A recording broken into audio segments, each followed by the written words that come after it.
My name is Linda Eketoft. I'm a senior manager in the regulatory consulting banking team.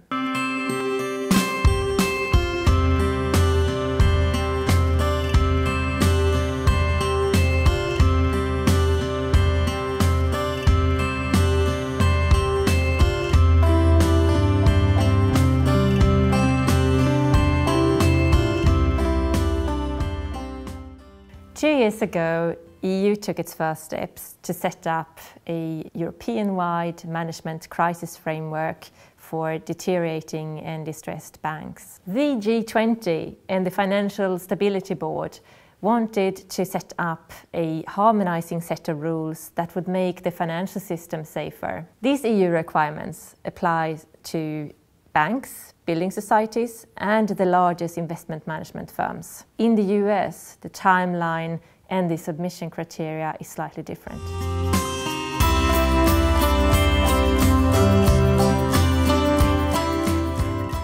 All recovery plans should be made on realistic assumptions and avoid reliance on public financial support. Recovery plans should cover measures to restore funds, secure access to liquidity, while also reducing risk and leverage. These arrangements must facilitate investments in assets in the short term, while detailing how intra-group financial support can be provided. Any overarching arrangements that an institution also have in place should be considered as components of a recovery plan.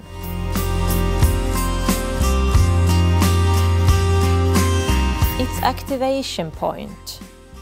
The businesses and assets to be sold by priority. All potential impediments to divestments. Plans on how to regain strong liquidity positions and options for enhancing capital during stress and crisis. In the event of a recovery plan failure, an institution wouldn't, under the RRP regime, have any other option but to resolve. In reality, the failure of a large financial institution would trigger political intervention on either a regional or domestic level. And so there may be other options available to the ailing financial institution before a resolution becomes necessary. This prompts the question: how useful or necessary a resolution plan really is.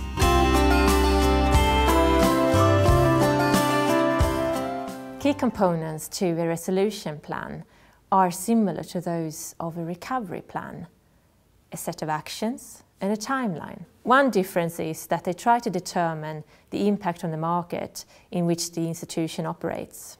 The content of a resolution plan should at least include the following: the structure of an institution or group at legal entity and organizational levels. This includes the business lines across geographical locations and internal support functions such as HR, IT or finance. And any interdependencies between these should also be mapped out. For instance, internal systems and control arrangements, or those between external outsourced providers. Detailed resolution plans for each business area, including business continuity plans.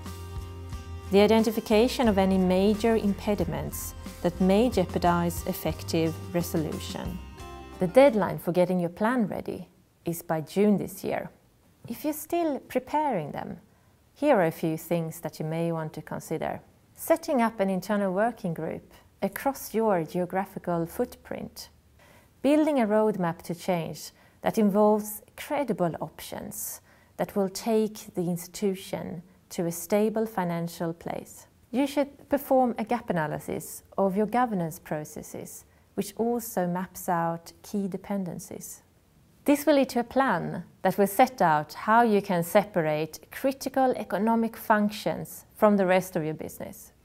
For more information, keep a lookout for our breakfast and evening seminars where you can ask more detailed questions.